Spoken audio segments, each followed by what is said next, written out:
गाय का हमारे जीवन में बहुत बड़ा महत्व है। गाय को हम पशु ना कह कर के गौ माता कहते हैं। जैसे जन्मदायिनी माता जननी होती है, उसी प्रकार से गौ माता भी हमारी रक्षा करती है। आप सब लोग जानते हैं, जिस बच्चे को माँ का दूध हजम नहीं होता, उसको पालने के लिए गऊ का दूध दिया जाता है। और गऊ के दूध का बहुत भारी महत्व है। गऊ का भी महत्व है। गऊ के शरीर में अपना 33,000 जो देवी देवता सब उसके शरीर में निवास करते हैं।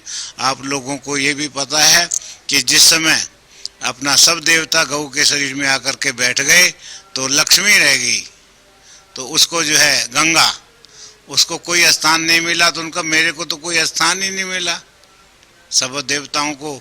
तब जो है उन्होंने कहा कि एक ही स्थान बाकी है, तो वो जो है जो गोमूत्र, जिसको गव्य कहते हैं, गव्यामृत बोलते हैं, क्योंकि जितने भी रोग हैं उन रोगों को समाप्त करने की शक्ति गोमूत्र में है।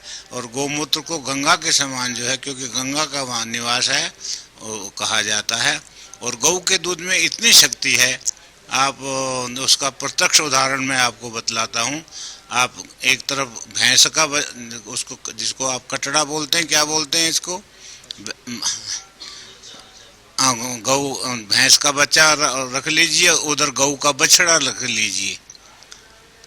जब दूध देने के लिए एक से तो पता नहीं चलेगा, क्योंकि एक तो सीधा अपने माता के पास जाकर के दूध उसका अपना पान करने लगेगा। परंतु 5-7 गऊ में भैंसे हों और 5-7 गऊ में हों, उनके बछड़ों को, उनके बच्चों को अलग अलग दूर करके रख दिया जाए, तो गऊ का बछड़ा तो सीधे अपनी जो उसकी माँ है उसी के पास जाकर के उसका दूध जो है चूंगेगा।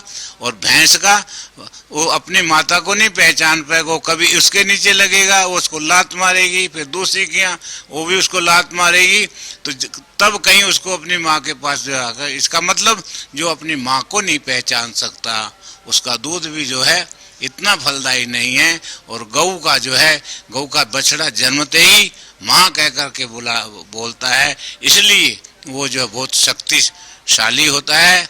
और जो है वो अपने माता को पहचानने वाले को, बालक को भी जो है हम जो है माता पिता का आज्ञाकारी कह करके देशभक्ति का वो बोलते हैं। जो माता पिता का आज्ञाकारी है वो देश का, राष्ट्र का और पूरी अपनी जाति का वो होता है। गावों में अग्रता संतु, गावों में संतु पृष्ठतः, गावों में सर्वथा संतु, गावो विश्वस्य मातरः।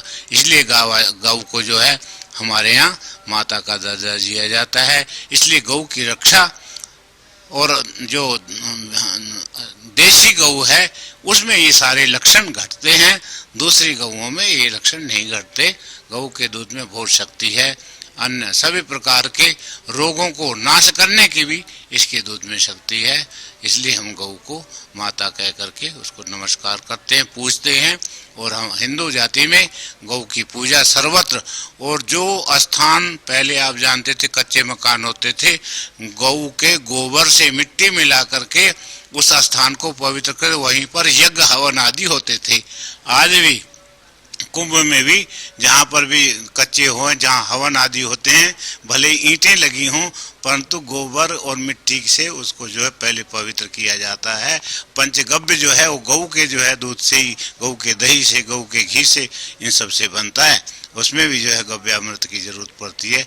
इसलिए गऊ जो है हमारे जन्म से लेकर के, और जब मरण समय में भी, जिस समय जो कोई मरने लगता है तो गऊ के जो है उसके पूंछ उसके हाथ पे पकड़ाई जाती है, उसका जो है, जिससे उसका भविष्य जो है वो स्वर्ग, उसका जो मोक्ष हो सके। इसलिए जन्म से लेकर के दूध से जन्म, क्योंकि बच्चा जन्मते ही उसको दूध की आवश्यकता होती है, और मरण काल में भी गऊ हमारी रक्षा करती है। इसलिए गऊ हमारा जो है पूज्य है, गौ माता हमारी पूजनीय है और सर्वत्र सब काल वंदनीय है। इसलिए गौ की रक्षा होनी चाहिए। इसके लिए हमारी सरकारों को पूर्ण प्रयास करना चाहिए। ओम शांति शांति शांति।